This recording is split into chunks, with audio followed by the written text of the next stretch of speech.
تم اگر شکر کرو گے لئن شکرتم لازیدنکم، میں زیادہ دوں گا۔ صبر آسان ہے اور شکر مشکل ہے، صوفیہ نے فرمایا۔ حالانکہ شکر میں کیا کرنا کیا ہے، صبر دیکھا جائے تو کٹھن ہوتا ہے، برداشت کرنا ہوتا ہے، مصیبت آئی خاموش رہنا ہے، کسی چیز کی کمی ہو گئی خاموش رہنا ہے، یہی تو صبر ہے۔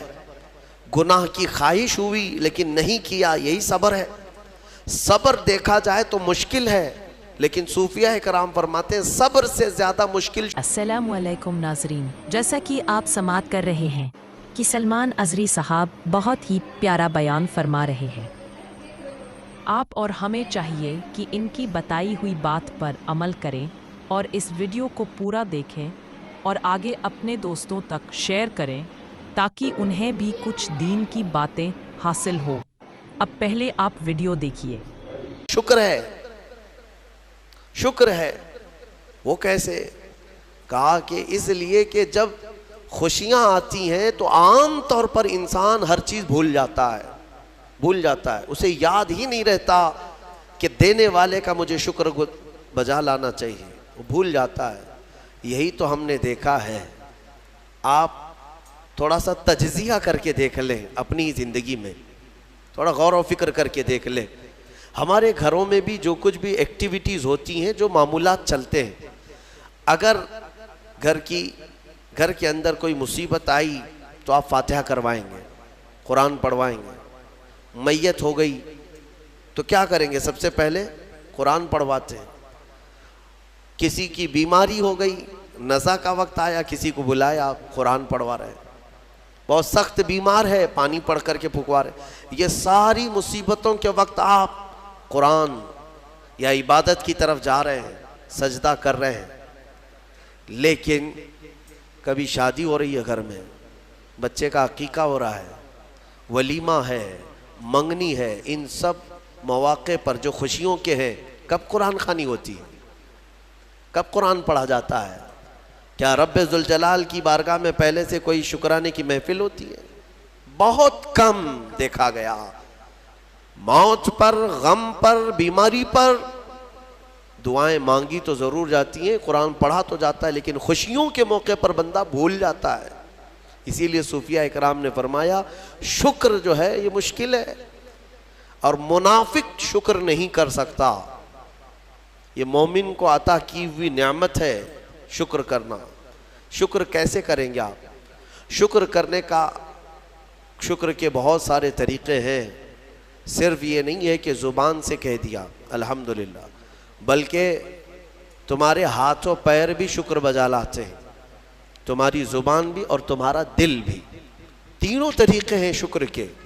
کسی کی زبان چلتی ہی نہیں تو کیا وہ شکر گزار نہیں ہے؟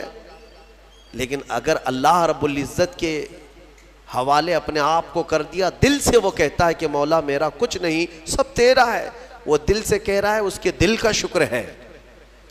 وہ ہاتھ اور پیر اگر عبادت کے لیے اٹھاتا ہے تو یہ ہاتھوں اور پیروں کی طرف سے اللہ کا شکر ہے، اور پھر زبان سے اگر کہتا ہے تو یہ زبان کا شکر ہے۔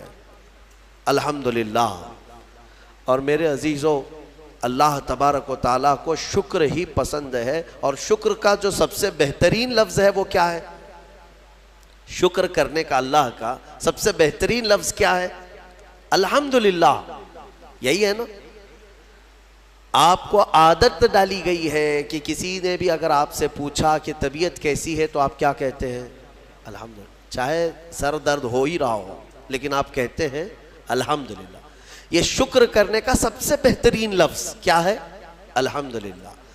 اب میں آپ کو بتاتا ہوں یہ سب سے بہترین لفظ ہے، اسی لیے دیکھو کہ اللہ نے اپنی کتاب، آخری کتاب قرآن بھی اپنے حبیب پر اتارا تو اس کا سب سے پہلا ورڈ کیا رکھا؟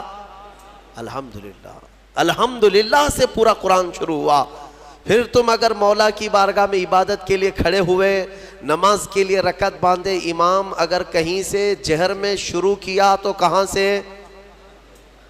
نماز میں بھی اگر امام قرات شروع کرتا ہے تو کہاں سے شروع کرتا ہے؟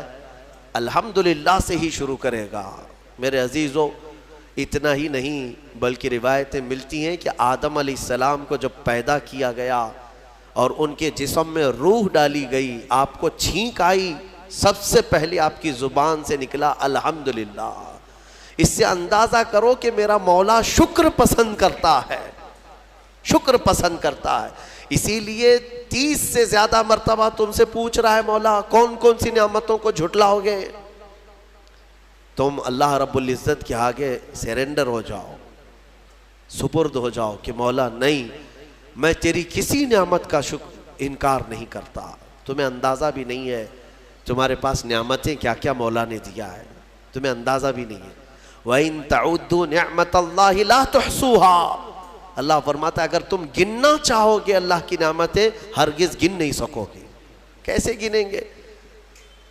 ایک بزرگ نے لکھا ہے کہ اگر کوئی طے کر لیا، توجہ چاہتا ہوں، شیخ سعدی رحمۃ اللہ علیہ کے حوالے سے یہ بات ملتی ہے، کسی نے طے کر لیا کہ میں اللہ کی ساری نعمتوں کا شکر بجا لاؤں گا، اس نے جو بھی میری نعمتیں دی ہیں سب نعمتوں کا میں شکر بجا لاؤں گا، ٹھیک ہے؟ تمہاری زبان اللہ نے دیا ہے، یہ ایک نعمت ہے، ناک نعمت ہے، کان نعمت ہے، آنکھ نعمت ہے، ہاتھ ہیں، انگلیاں ہیں، پورے جسم میں ایک ایک عضو اللہ کی نعمت ہے، پھر پلس اس کے علاوہ جینے کے لیے جو یہاں پر گھر دیا یہ نعمت ہے، زمین پر چلنے کی طاقت دی یہ نعمت ہے، اور سونے کے لیے ہمیں بستر دیا، پہننے کے لیے کپڑے دیا یہ نعمت ہے، رشتہ دار دیا یہ نعمت ہے، اولاد دیا یہ نعمت ہے، ماں باپ دیا یہ نعمت ہے، اچھے دوست دیا یہ نعمت ہے، اسلام دیا یہ نعمت ہے، ایمان پر رکھا یہ نعمت ہے، اپنے آخری نبی کی امت میں پیدا کیے یہ نعمت ہے۔ یہ ہزاروں نعمتیں ہیں، لیکن اگر تم چلو طے کر لیتے ہو کہ میں اللہ کی ساری نعمتوں کا ایک ہی بات دیگرے شکر بجا لاؤں گا، اے اللہ تو نے مجھے زبان دی الحمدللہ، تو نے مجھے ناک دی الحمدللہ، سب نعمتوں کا شکر کرنے کا اگر کسی نے ارادہ کر لیا تو شیخ سعدی فرماتے ہیں تو پہلے وہ بیٹھ جائے، اس کو اللہ نے جو سانسیں دی ہیں نا یہ سب سے بڑی نعمت ہے۔ ایک سانس اندر جاتی ہے یہ نعمت، سانس باہر نکلتی ہے یہ نعمت۔ اگر تم نے سانس لے لیا نکلی نہیں باہر تو ختم ہو گئی تمہاری زندگی، اور سانس نکلی اندر لے نہیں پا رہے ہو یہاں پر بھی زندگی ختم۔ سانس لینا ایک نعمت، سانس باہر چھوڑنا یہ ایک نعمت۔ شیخ سعدی فرماتے ہیں اور ہر سانس نہیں ہوتی ہے، پرانی سانس نہیں آئے گی، پھر ہر سانس نہیں ہے، تو ہر سانس کے بدلے ہی تم اگر الحمدللہ کہتے رہ جاؤ گے تو زندگی گزر جائے گی سانسوں کے شکر پر، باقی نعمتیں ویسی ہی رہ جائیں گی، صرف سانسوں کے شکر پر تو زندگی گزر جائے گی۔ میرے عزیزو اندازہ بھی نہیں کر سکتے کہ اللہ نے کون کون سی نعمتوں سے نوازا ہے۔ تمہیں پتہ ہے میں ایک مرتبہ اس چیز کو بھی پڑھا تھا کہ اگر تمہیں سانس خرید کر کے لینا پڑ جائے، ہاسپٹل میں جا کر کے دیکھو آکسیجن کا ایک سلنڈر جو کبھی مریضوں کو لگایا جاتا ہے کتنی قیمت کا ہوتا ہے، دن بھر میں وہ کتنے سلنڈر سانس کھینچتا ہے۔ اس اعتبار سے اگر تمہاری زندگی 60 سال کی ہوئی اور 60 سال تمہیں آکسیجن خرید کر کے لینا پڑا تو تقریباً اس کی قیمت جو ہے کئی 100 کروڑ میں چلی جاتی ہے۔ ایک اندازے کے مطابق 50 سے 60 کروڑ کا آکسیجن تمہیں لگ جاتا ہے، تو کیا یہ ہر آدمی کیپیبل ہے اپنی سانسوں کو پیسے سے خرید سکے گا؟ اور رب ذوالجلال نے تمہارے لیے اتنی آسانیاں کی ہیں کہ سانس ایسا نہیں ہے کہ فلاں شہر میں ملتی ہے جا کر کے لائیں اور پھر کھینچیں، تم جہاں ہو تمہاری ناک کے قریب ہوائیں کیا ہے۔ اس رب قدیر نے اتنی بڑی نعمتوں سے تمہیں نوازا، تمہیں اندازہ بھی نہیں ہے، اور اسی لیے رب تعالیٰ فرماتا ہے فَبِأَيِّ آلَاءِ رَبِّكُمَا تُكَذِّبَانِ، تم میری کون کون سی نعمتوں کو جھٹلاؤ گے۔ حاتم اصم ایک بزرگ ہے، حضرت حاتم خلیفہ ہارون رشید کے زمانے کے ہیں۔ خلیفہ ہارون رشید کے زمانے میں بادشاہ نے ایک مرتبہ ان کو طلب کیا اور پوچھا کہ کچھ نصیحت کیجیے آپ مجھے۔ وہ اکثر بڑے بڑے علماء کو دربار میں بلاتا اور نصیحت حاصل کرتا۔ حضرت حاتم اصم رضی اللہ تعالیٰ عنہ نے بادشاہ سے ایک سوال کیا کہ ہارون اگر تمہارے ساتھ ایسا ہو جائے زندگی میں مل رہا اور پیاس کی شدت ایسی ہے کہ تم بلک رہے ہو، اگر تم کو کوئی ایک گلاس پانی دینا چاہے اور وہ پیسوں میں دینا چاہے، اور اس آدمی کے علاوہ کسی کے پاس پانی نہیں ہے، تم ایسی جگہ پر پہنچ گئے ہو جنگل میں یا صحرا میں، تو تم اس کو کتنے پیسے دے کر خرید سکتے ہو؟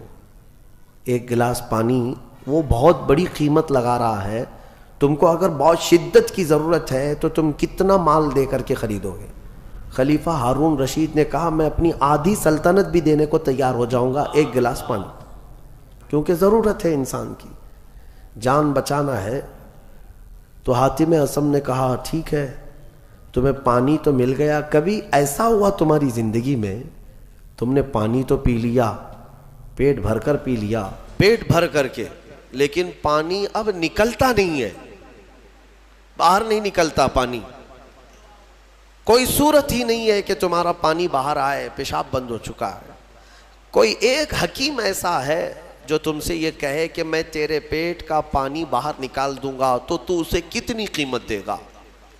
ہارون رشید نے کہا اس کو بھی میں اپنی آدھی سلطنت دے دوں گا، میرا پانی نکالتا ہے۔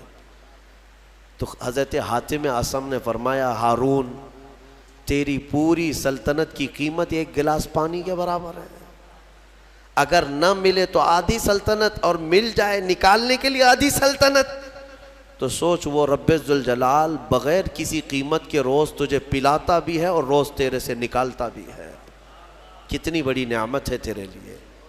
میرے عزیزوں، میں آپ کو ایک چیز بتاتا ہوں، میرے آقا صلی اللہ تعالیٰ علیہ وسلم نے اپنی امت کو سب سے زیادہ اگر دعائیں سکھائی ہیں تو وہ شکر کی دعائیں، شکر کی دعائیں تلاش کر لینا، یہ میرے مطالعے کے اعتبار سے میں آپ کو بتا رہا ہوں۔ آپ روزمرہ کی زندگی میں جو چیز بھی کرتے ہیں اس میں اللہ کا شکر ہے۔ میرے آقا نے سکھایا، آپ کھانا کھانے کے لیے بیٹھ رہے ہیں، بسم اللہ پڑھ کر کے شروع کیے، کھانا ختم ہونے کے بعد میرے آقا نے سکھایا ہے الحمدللہ الذی اطعمنا وسقانا وکفانا وجعلنا من المسلمین۔ کیا ہے؟ تمام تعریفیں اس اللہ کے لیے، شکر ہے اس مولا کا جس نے ہمیں کھلایا پلایا اور ہمیں ہدایت دیا اور مسلمان بنایا۔ کھانے کے بعد بھی میرے آقا نے یہی سکھایا، کھانے کے بعد تمہیں کرنا کیا ہے؟ یہی ہے۔ اچھا، اور نیند لگ رہی ہے، سونے کے وقت کہا بسم اللہ پڑھ کر کے سو جاؤ، لیکن سو کر کے اٹھتے ہو اگر نیند کھلتی ہے تو میرے آقا فرماتے ہیں یہ پڑھو الحمدللہ الذی احیانا بعد ما اماتنا، الحمد سے ہی شروع ہے، تمام تعریفیں اس اللہ کے لیے جس نے ایک موت کے بعد مجھے دوبارہ اٹھایا ہے۔ ہاں، آپ کیا سمجھتے ہیں؟ نیند جو ہے موت کی بہن ہے، اگر کوئی سویا مولا چاہے تو اس کی آخری نیند ہو سکتی ہے، بہت سارے ایسے ہیں جو سوئے اور پھر اٹھ ہی نہیں سکے۔ نیند کی حالت ایسی ہوتی ہے کہ وہ آدھی موت کے برابر ہے، اس کو خبر نہیں ہوتی، اسی میں وہ چلا بھی جا سکتا ہے، اور پھر جب تمہیں بیدار کرتا ہے مولا تو یہ نعمت ہے، بہت بڑی نعمت ہے کہ تمہیں موت کے منہ میں لے جا کر واپس لے آیا۔ جب بھی تم اٹھتے ہو میرے آقا نے فرمایا شکر بجا لاؤ، شکر ہے اس اللہ کا، تمام تعریفیں اس اللہ کی۔ بعد ما اماتنا احیانا بعد ما اماتنا، ہمیں موت دینے کے بعد دوبارہ اٹھایا ہے، اس اللہ کا شکر ہے۔ سو کے اٹھو تو الحمدللہ۔ اتنا ہی نہیں میرے عزیزوں، میرے آقا صلی اللہ تعالیٰ علیہ وسلم فرماتے کپڑا اگر پہن لیا تو بھی پڑھو الحمدللہ الذی کسانی ھذا، تمام تعریفیں اس اللہ کے لیے جس نے مجھے یہ جوڑا پہنایا۔ ہاں، ورنہ اگر مولا تعالیٰ نہ چاہے تو کسی جسم پر کپڑا بھی نہیں آئے گا، وہ روز تمہیں پہناتا ہے، تمہارے سطر کو چھپاتا ہے۔ اتنا ہی نہیں، میں آپ کو بتاؤں استنجا کے لیے بھی جاتے ہو، پیشاب کے لیے فرمایا گیا کہ بسم اللہ پڑھ کر کے تو جانا ہے اور اللہ کی پناہ مانگ کر کے جاؤ، بسم اللہ اللہم انی اعوذ بک من الخبث والخبائث۔ لیکن جب تم استنجا کر کے باہر آتے ہو تو حضور نے فرمایا پھر یہ کہو الحمدللہ الذی اذھب عنی الاذى وعافانی. وہاں بھی شکر ہے. کس بات کا شکر ہے؟ تمام تعریفیں اس اللہ کی اس کا شکر ہے جس نے اذیت دینے والی تکلیف دینے والی چیز کو میرے جسم سے دور کیا. آپ لوگوں کا بہت بہت شکریہ. اس ویڈیو کو لائک کریں، چینل کو سبسکرائب کریں اور اپنے دوستوں تک شیئر کریں تاکہ میں اور بھی اچھی ویڈیو لا سکوں آپ لوگوں تک. اللہ حافظ.